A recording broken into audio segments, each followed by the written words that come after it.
Hi guys, it's Silla in again. Welcome to my channel again. Thank you for joining me. Let's talk. Is it just me or we actually experienced a lot of breakups during the lockdown? Obviously, we're going to know about the breakups if they happen to people that are in the limelight, like your celebrities and well-known business people, and of which it has happened. But they're not the only people that broke up. Just normal South African citizens like me.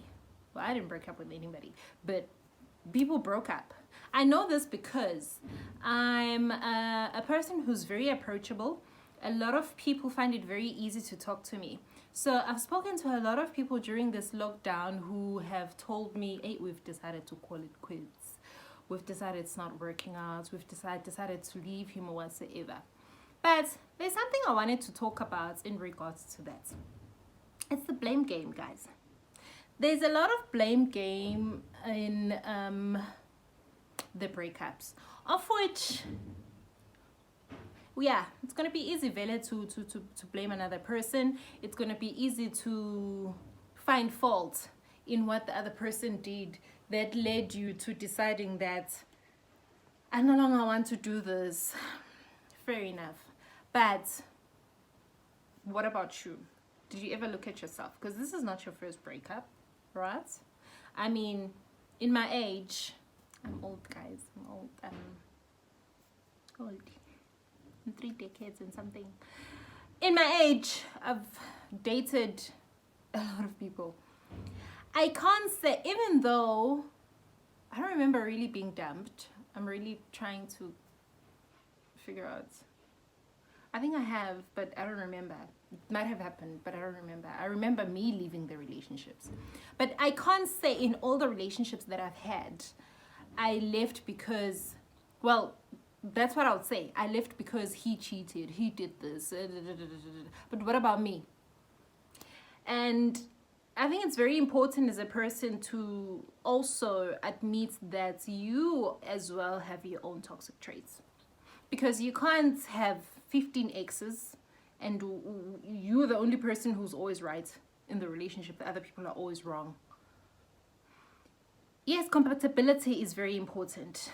And the lockdown proved that a lot, because if you're going to be in each other's face a lot, then you're going to start noticing things that you don't like about each other, that you cannot stand about each other, proving that you are not compatible. And sometimes it's just that you're just not compatible. But sometimes we tend to point fingers to the other person, that I broke up with him because he did this, he did that.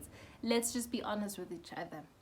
I always say this to my friends as well, that when praying for a partner, because at our age, you start praying. Yes, we need people. People are going to ask us out, but how long am I gonna hook up and break up? You get to a point where you're like, okay, you know what? I'm tired. I'm dated out. I need something concrete now. And if you're a person who maybe has a relationship with God, you'll start talking to him about it and be like, yo, bruh, send a person my way. I'm tired of this. This game thing is not for me anymore, right? And I always say to them, when praying for a partner, be specific.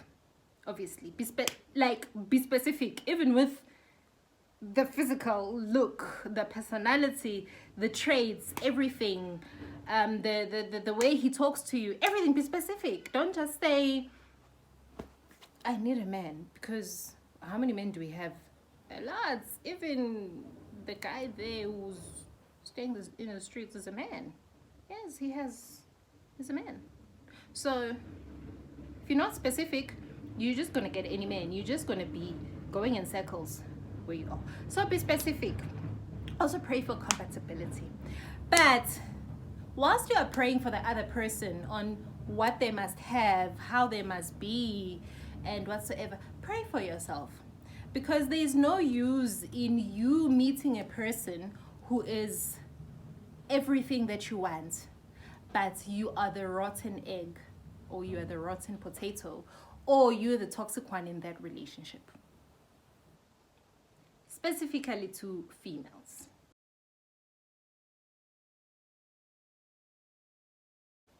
Even you guys, you know, because I feel like we are always advising females about relationships and what to do, blah blah blah blah. But right now I'm not even talking about how to treat a man, how to whatever.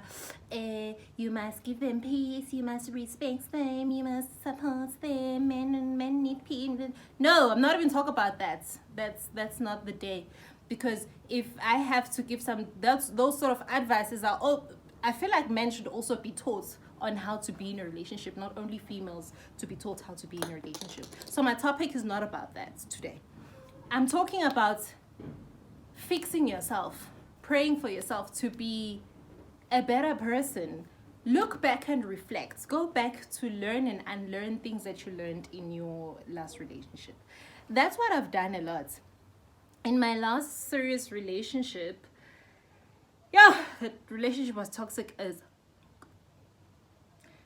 and I can blame him with a lot of things, but I also had my toxic traits.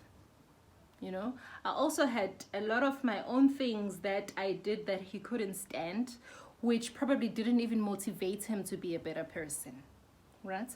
So I've had to go back to learn and unlearn, and learn some things and learn some things, and also reflect about the person that I am, and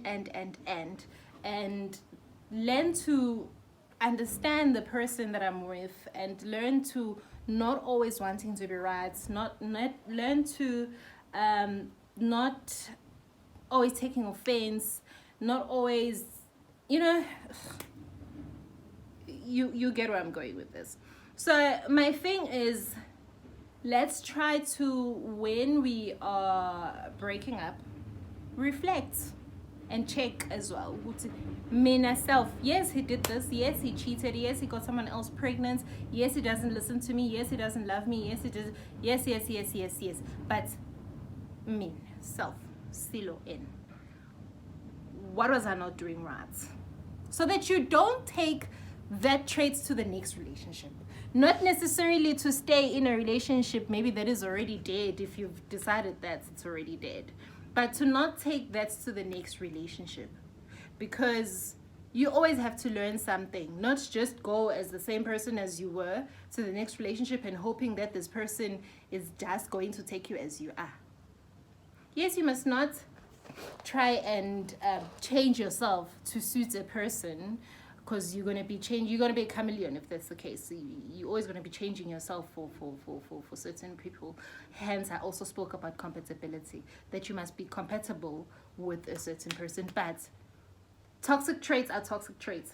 Even when you are compatible to a certain person, you're always going to be toxic if you've got toxic traits. So let's reflect on those ones and work on them, and hoping that you guys stop breaking up. Hi guys, no, stop breaking up. We love to see people in love.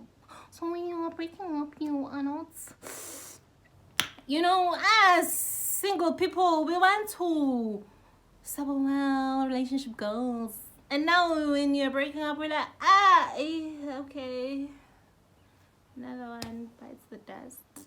No, come on, work things out simply. Okay, right. Anyway, hope I'm making sense. And if you have any suggestions in regards to the topic that we just spoke about, or if you have anything to add, please do so in the comment section. And if you want us to go deeper on the topic, also please do suggest, and tell everybody else to subscribe on this topic, engage, and thank you for joining me. See you on the next episode. Bye.